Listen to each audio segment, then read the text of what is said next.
Selamat datang di pelatihan kuliah kerja nyata tematik kewirausahaan KKN TKWU. Pada pembahasan ini, kita akan mempelajari mengenai penggunaan dari Canvas Theory of Change. Banyak individu ataupun organisasi yang ingin menciptakan pengaruh untuk membuat perubahan. Akan tetapi, seringkali melakukan tindakan tanpa kejelasan dampak yang akan dihadapi. Jika kita berhati-hati dan cermat, maka bisa saja kita hanya sibuk tanpa menghasilkan perubahan yang diharapkan. Oleh karena itu, dibutuhkan sebuah tool atau instrumen untuk membuat patokan dan target pada proses yang dijalankan untuk mencapai tujuan perubahan. Tool atau instrumen yang dibutuhkan tersebut adalah Theory of Change.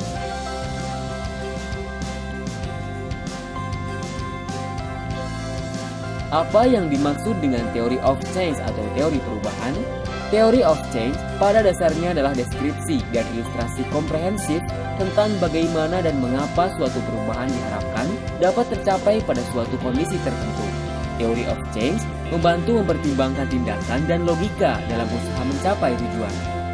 Theory of Change terkait dengan aktivitas hasil dan konteks, bermanfaat dalam menyusun tujuan, rencana strategis, dan evaluasi suatu program dengan elemennya terdiri dari masalah, solusi, dan perubahan yang diinginkan.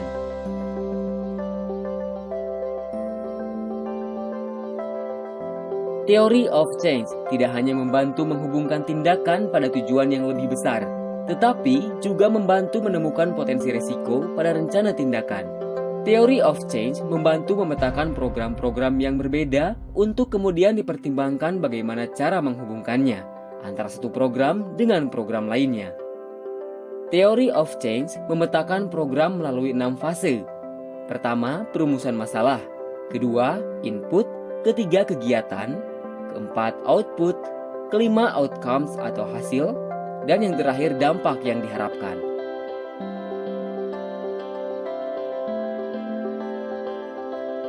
Lalu bagaimana cara menggunakannya?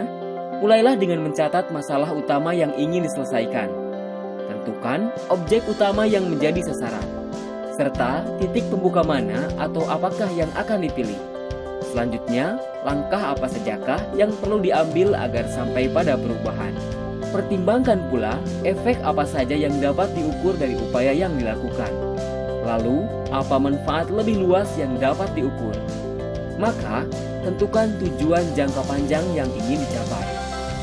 Hal yang tak kalah penting lainnya dalam mengisi kotak diagram dalam Theory of Change adalah kita harus merefleksikan asumsi utama yang mendasari langkah-langkah kerja atau tindakan kita.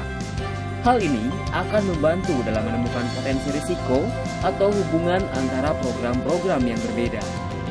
Secara umum, fitur Theory of Change terdiri dari memberikan gambar besar atau big picture tentang masalah yang berkaitan dengan cakupan lingkungan atau situasi di luar kontrol, menuju banyak jalan dan upaya berbeda dalam menuju perubahan, mendeskripsikan bagaimana dan mengapa perubahan akan terjadi, menjelaskan sebab akibat pelaksanaan rencana, disajikan dalam diagram dengan teks naratif, bentuk diagram fleksibel sesuai kebutuhan, mengaitkan apa saja yang dipikirkan pada asumsi atau fakta lainnya, merupakan alat dalam menyusun desain dan evaluasi program.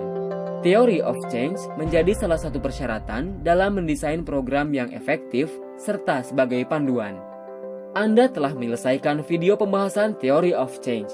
Semoga bermanfaat. Sampai jumpa.